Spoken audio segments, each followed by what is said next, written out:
Hey, Joyful Journeyers.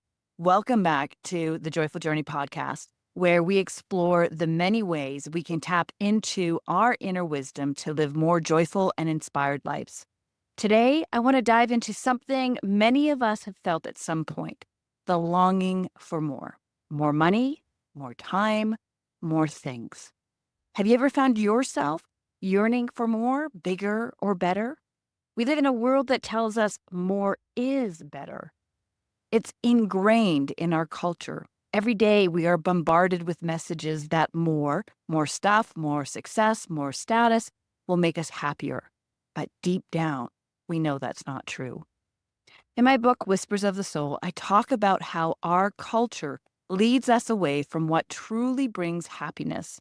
Instead of looking outward for more, we need to turn inward and ask ourselves, what is it that my soul truly longs for? Because the soul doesn't care about things like money or possession. It desires connection, purpose, and peace.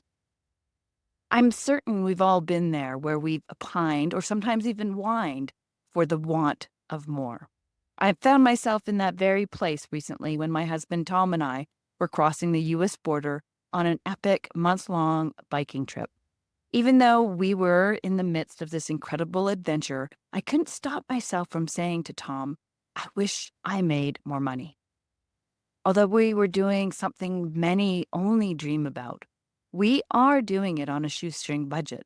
With Tom retired and me having slowed down my business to write, publish, and now promote my book, we are running a tight ship. Tom's response to my statement surprised me. Well, look at the choices you've made, Anita, he said. Before I could get my hackles up and retort with a biting remark, he adds, and those were great choices. They reflect what was important to you. Now that gave me pause. If making a lot of money was really what you wanted, he continued, you would have chosen a different path. He's right, of course. My top core values are family, freedom, flexibility, and fun.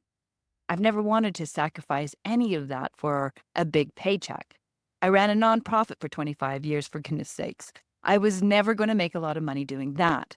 And now I'm teaching people how to tap into inner wisdom. Maybe there's money there, but it's certainly not why I'm doing it. I'm glad Tom reminded me of this. If I could start again, I wouldn't do it any differently. And this reminds me of something I often tell my coaching clients.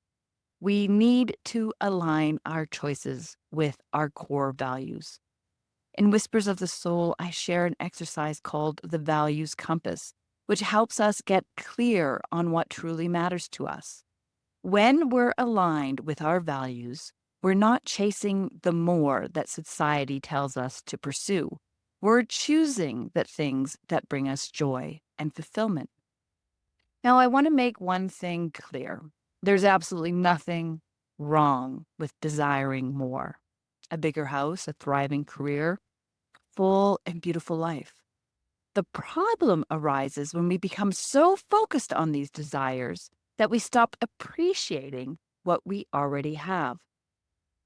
The real question or focus should be on why we want it. What's driving the desire? When we dig deep and get clear about why we want something, one of two things usually happens. One, we realize it's not actually that important. For example, I want a big house because I need to look successful.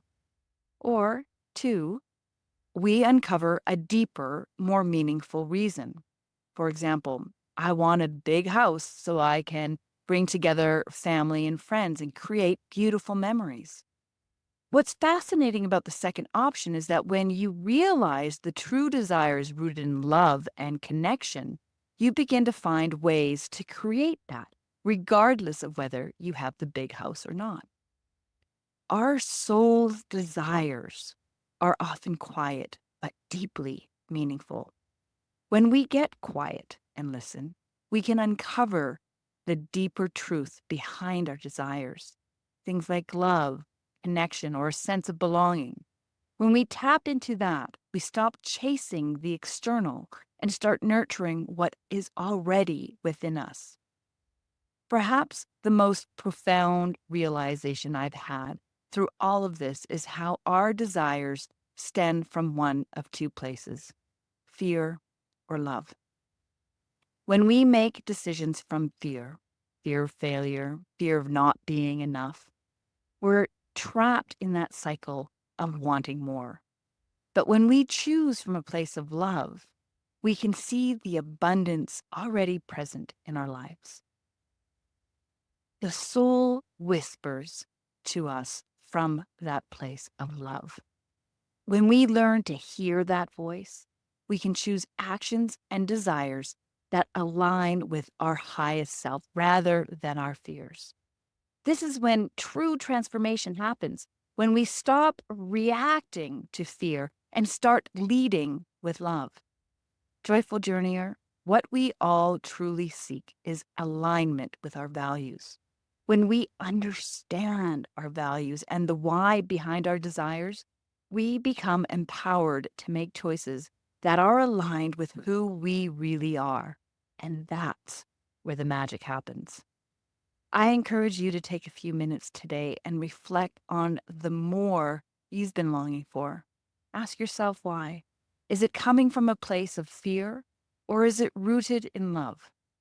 When you get clear on that, you'll find it easier to live in alignment with your values and to create a life you absolutely love. If you're looking for more guidance on how to tap into your inner wisdom and align with your values, check out my book, Whispers of the Soul, or go deeper with me through one of my coaching programs. Visit joyfulinspiredliving.com for more information. And as always, remember, the journey is about finding joy, not chasing more. Thanks for tuning in, Joyful Journeyer. We'll catch you next time.